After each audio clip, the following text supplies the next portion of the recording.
Welcome to the Deep Dive, your bespoke exploration into the heart of a fascinating subject. Today, we're embarking on an incredible journey through the pages of American Soldier, the autobiography of General Tommy Franks. Now, this isn't just any military memoir. It's really a profound testament to how character, personal experience, and, well, relentless innovation shaped one of America's most impactful commanders. Absolutely. And our mission today really is to extract the most important nuggets of knowledge, those insights from General Frank's life. We'll cover, everything from his surprising childhood lessons back in rural Oklahoma right up to his command of Operations Desert Storm and Iraqi Freedom. We'll be highlighting those surprising facts and aha moments that really illuminate his unique perspective on leadership and warfare. Exactly. We really want to understand what shaped this man. How did his early life influence his military philosophy? And crucially, how did he navigate those seismic shifts in global conflict and military technology? So let's unpack this. Okay, so our story begins, maybe surprisingly, far from any battlefield. We're talking about Frank's childhood lessons. Picture this. June 1950, Wynwood, Oklahoma. Franks is just 5 years old, and his father, Ray, takes him on a Boy Scout field trip to McAllister State Prison. Wow, a prison at 5. Yeah. His dad says, "No horsing around today. Listen up and do what the officers tell you."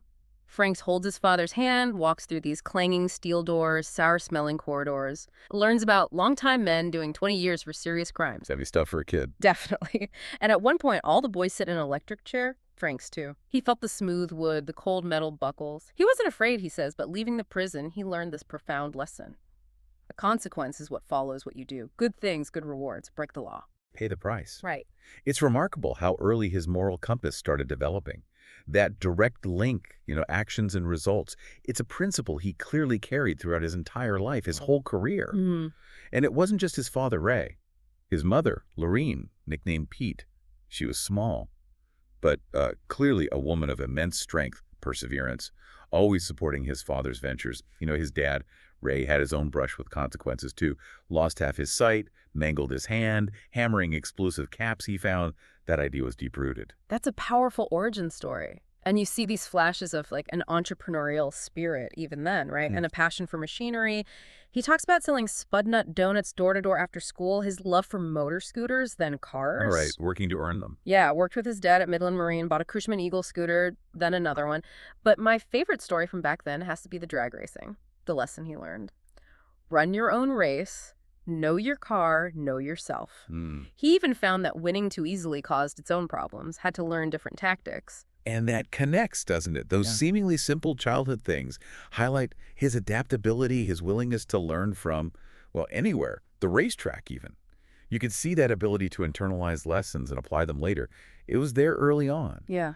And you also mentioned the influence of his Uncle Bob and his banker cousin-in-law, Dossie Foster, teaching him respect for everyone, regardless of status. Dossie, like his dad, served in World War II, then came back to civilian life. That whole generation's example. Getting an example. And his father's cross-country motorcycle trips in the 30s.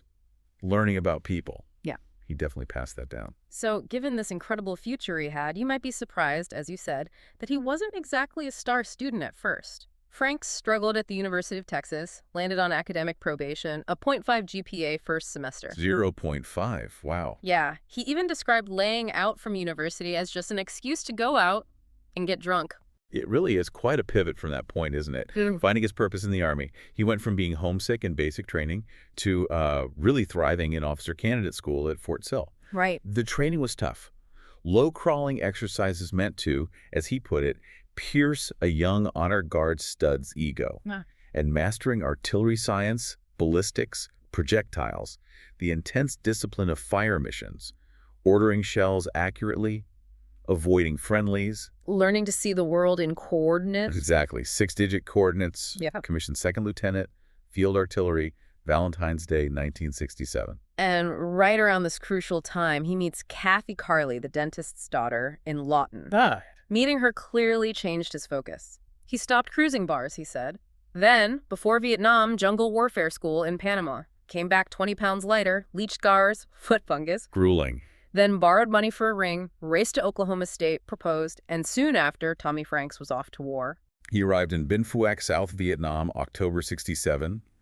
Plunged immediately into the stark reality of combat, adapted quickly, calling fire missions amid the chaos. And that realization hit him almost straight away. Soldiers have two families. Right, the one you're born into. The one you serve with, yeah. He also noted the Army's 12-month tour. Pros and cons. Short-timers sometimes lost focus near the end. The details from his time there are just incredibly visceral. He tells a story about his leg getting wounded by a .50 cal machine gun. Terrifying. Medevac to Saigon. Spent a surreal Christmas in a hospital ward. Even got a visit from someone he thought was Rachel Wells, the movie star, Raquel Welch, presumably. Huh. He said it shattered his view of himself as balls for the queen invincible. And even then, in Vietnam, you see early tactical innovation born out of necessity. Using helicopters for mobile artillery, taking them to the enemy, pursuing them. Right. Even improvising mason jar bombs for an ARVN patrol. But the emotional toll, that's clear too. Yeah. Witnessing brutality against civilians, children, forcing him to confront his own sour hatred. He really struggled, didn't he? Mm-hmm. Seeing the peasants not as the enemy, but as victims. Absolutely heartbreaking. And you can see the foundations of his leadership style forming then, too. The examples he saw. Lieutenant Colonel Eric Antila, who cared so deeply for his soldiers, faced tragedy with composure, always worried about his men. A key mentor figure. And Captain Bill Bowen, who taught him a lesson Franks carried forward. Being a good officer isn't about being popular. It's about doing your job, leading your troops. That's a powerful lesson. So after the crucible of Vietnam, Franks comes back to a different kind of battleground inside the U.S. Army itself. Post-Vietnam struggles, widespread drug use, indiscipline, really low morale. A tough time for the Army. Definitely. So as commander of a howitzer battery in Germany, Franks tackled these issues head-on, aggressively. He even used military intelligence eavesdropping gear with legal approval. He stresses to find the dopers and dealers in his unit. Crack down hard. And he really succeeded, didn't he? Rebuilding morale, professionalism, making soldiers proud to wear the uniform again, fostering a sense of winning. Even using CB radio is kind of innovative then for unit cohesion during exercises. Right. He had to be tough, relieved a company commander, took charge of what he called a mob in uniform. But you could tell he loved being a soldier, loved building that new army. Then, in 1985, a significant personal loss, his father's death. He remembers his dad's final words. "You've come a long way since that day in Austin when we put you on that Greyhound." Wow. Bringing it full circle from those college struggles. Exactly. How far he'd come. And that event, combined with earlier experiences, like the shock after that helicopter crash at Fort Hood that killed his troops, it really underscored his sense of responsibility, not just for the soldiers, but for their families too. That two families idea, again, shaping his command philosophy. Deeply ingrained. Then comes Operation Desert Storm, 1990-91. Franks is chief of staff for the 1st Cavalry Division. He details the huge logistical effort, like upgrading over 300 M1 Abrams tanks to the M1A1, which included NBC protection, nuclear, biological, chemical. Which was critical, right? Because Iraq had used nerve gas before. Exactly. Against Iran, against Kurdish civilians. Intel suggested they wouldn't hesitate to use WMDs against the coalition. And this was also where the military was really adapting to, well, intense media scrutiny. Franks learned about media relations the hard way. Got formally reprimanded for talking to reporters without authorization. Right, a sign of how complex modern warfare was becoming. Information control was becoming vital. Part of the battlefield. And he tells another really powerful two-family story from Christmas in the desert. He's feeling lonely, missing Kathy and his daughter Jackie, sees a corporal checking the time back home, thinking of his family. But then he sees another soldier finding just immense joy in his first real family Christmas, singing Silent Night beautifully. That contrast. Yeah. A stark reminder of those shared bonds. Franks admits he had tears in his eyes. And Desert Storm itself, strategically, quite brilliant.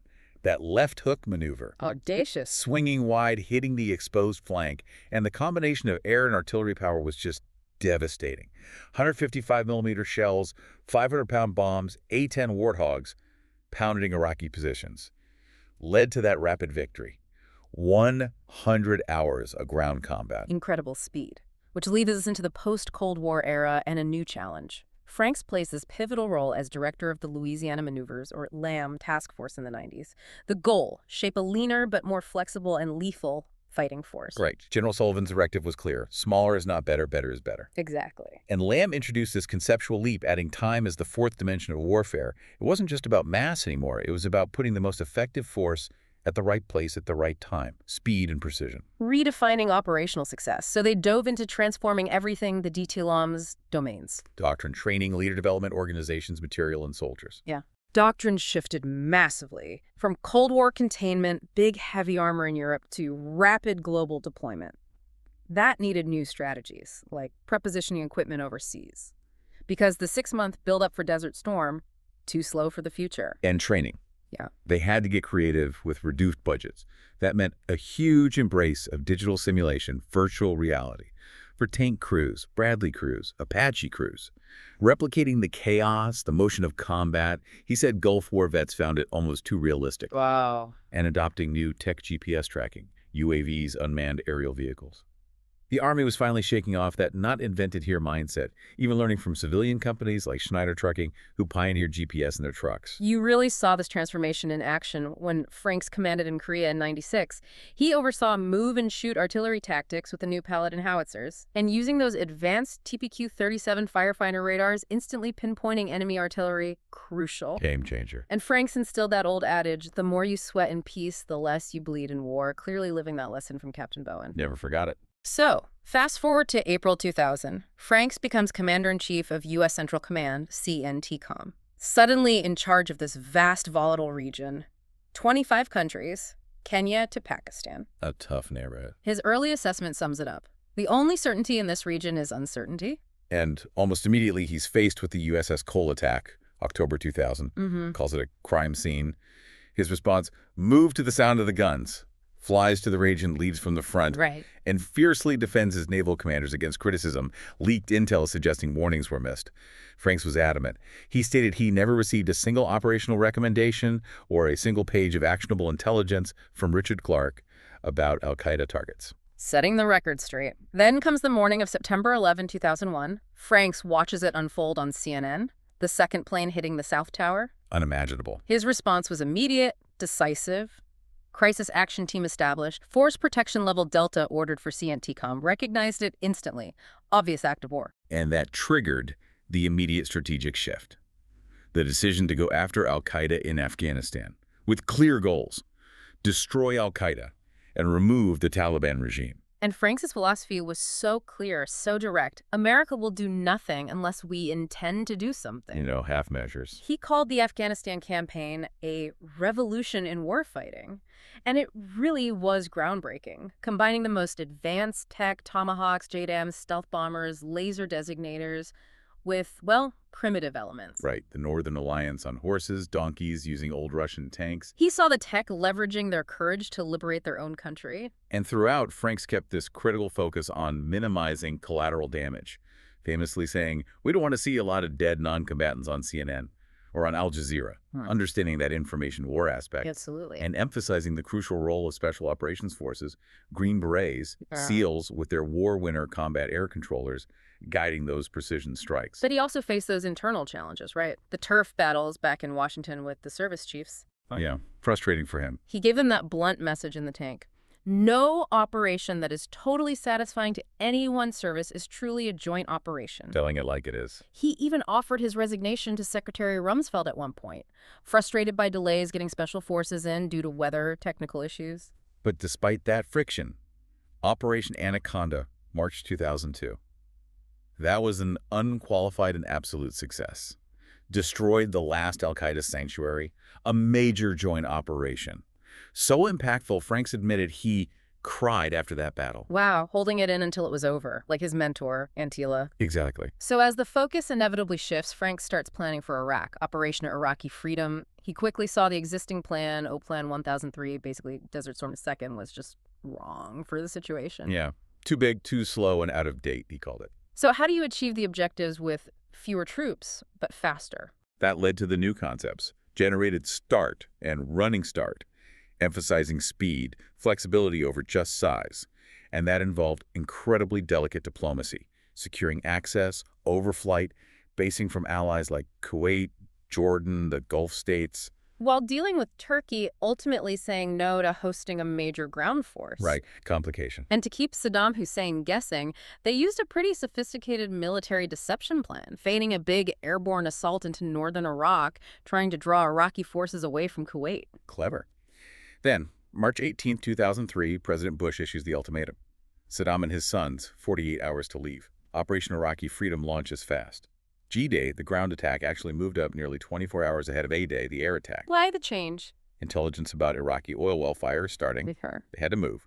And this involved the largest Special Operations Forces combat formation in history, thousands attacking into western Iraq. Franks' message to his massive coalition, 290,000 troops, 23 nations, was clear.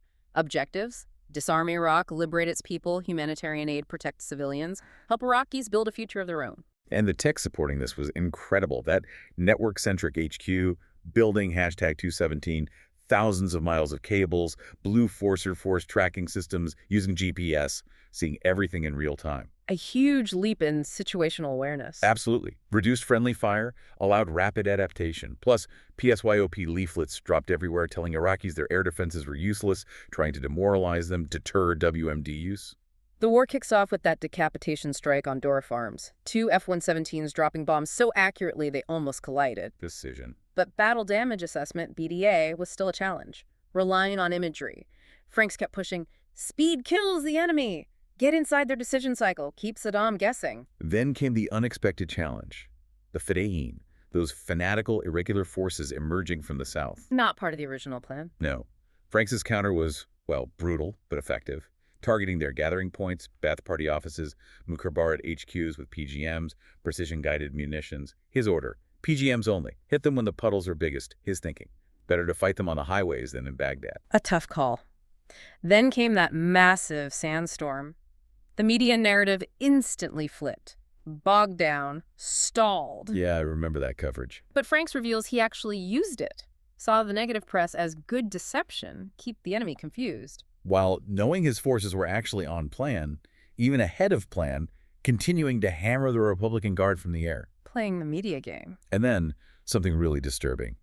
Marines and British troops finding Iraqi chemical masks, training gear, the implication being... They weren't preparing for coalition WMDs. They knew the U.S. didn't have them in theater. They were likely preparing to protect themselves from their own WMDs. Chilling. That discovery pushed Franks to accelerate the fight even more. He makes his first visits into Iraq, sees firsthand the sheer volume of collected ordnance tons of Kalashnikovs, RPGs, and immediately grasps the immense need for reconstruction. And he saw that crucial link, didn't he?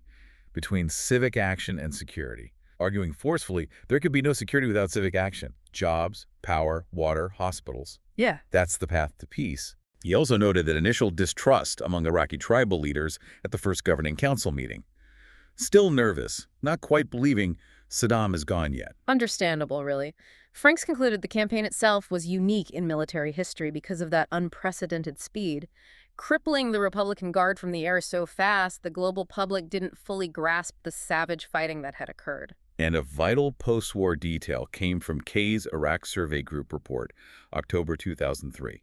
It confirmed Saddam's WMD programs were elaborately shielded by security and deception operations that continued even beyond the end of Operation Iraqi Freedom. Wow. So even as troops entered Baghdad, Iraqi officers were actively destroying WMD-related records and equipment. The deception continued. it's just an extraordinary journey, isn't it, General Tommy Franks? From that curious Oklahoma boy learning about consequences to a four-star general who truly redefined modern warfare, his book really underscores that commitment to his soldiers, his country, adapting, innovating constantly. It really does. And it's fascinating to consider his long view on Phase 3, the stability operations.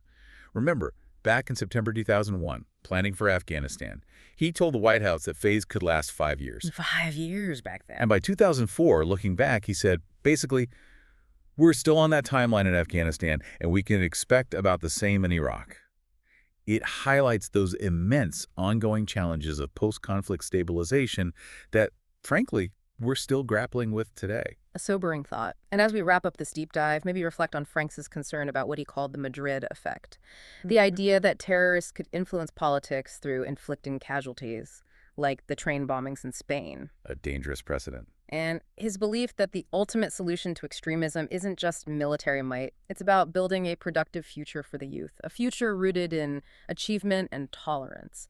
It just reminds you of the deep complexity of finding lasting peace in such a dangerous world. So, something to think about. What does this all mean for you? Thank you for joining us on this deep dive.